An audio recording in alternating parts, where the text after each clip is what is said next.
Tara guys, samahan po ninyo ako maglagay ng chocolate at kung paano ko to ginawa sa box na napapanood ninyo. Pyramid shape ang box na ito. Yan ang nasa loob niyan. Lagay tayo ng chocolate at kung ano lang yung available na mailalagay ko. Let's go! Bago mo ng lahat, lagyan muna natin siya ng double tape para dumikit yung mga chocolate na ilalagay natin. Ayan guys, meron na siyang double tape. At ready na tayong maglagay ng chocolate.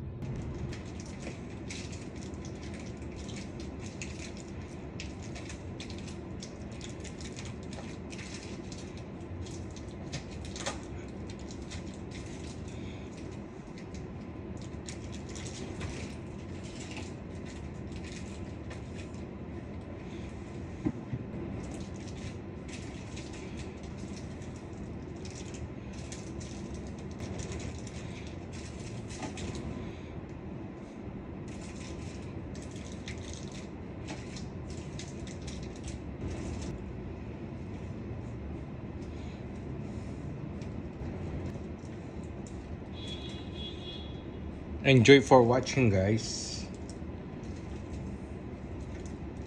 Yan. Maganda ng ganito yung tahimik tayo nagtatrabaho, no?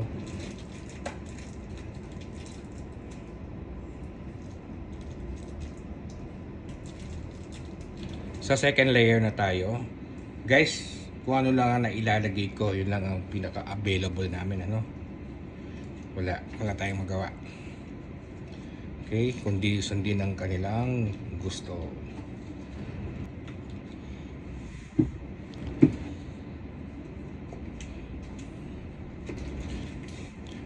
Napakadaling gawin ito kahit sino.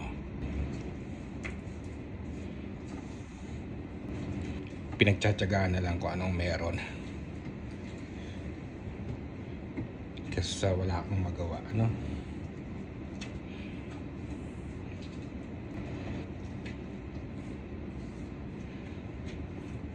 Ayan, tapos na yung second layer. Third layer. Kumuha na sinabi ko sa inyo guys. Kung ano lang pwede kong mailagay at available na nakikita ko lang. Ito lang ang ilalagay natin, ano. Wala na akong pandikit.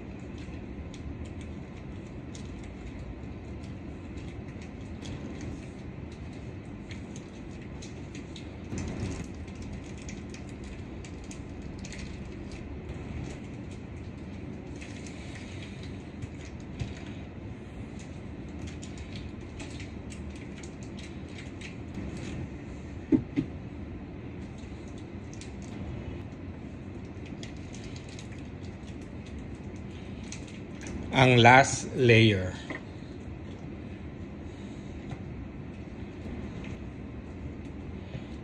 Yan. Tapos na guys. At pasensya na naubusan kasi ako ng double tape, ano. Ayan na guys, tapos na po itong ating nilagyan ng chocolate dito sa box na ating ginagawa. Sarado na natin. Ayan, oh. Napakasimpleng gawin. Kahit ito hindi naaayon sa kulay ay okay lang. Importante nakapagtrabaho tayo. Guys, maraming salamat po sa pagbahagi ko nitong ginawa ko na nilagyan natin chocolate itong box na napapanood ninyo. Bagamat ito ay napakasimpleng gawin lang, ano, napakadali. Ang mahirap lang talaga dito, wala akong available na mailalagay na chocolate kundi lang itong napanood ninyo. Salamat po sa inyong panonood dito sa aking ginawang video at sana po ay nasiyan kayo at nagustuhan ninyo. Ingat po kayo parate at maraming salamat po. Bye!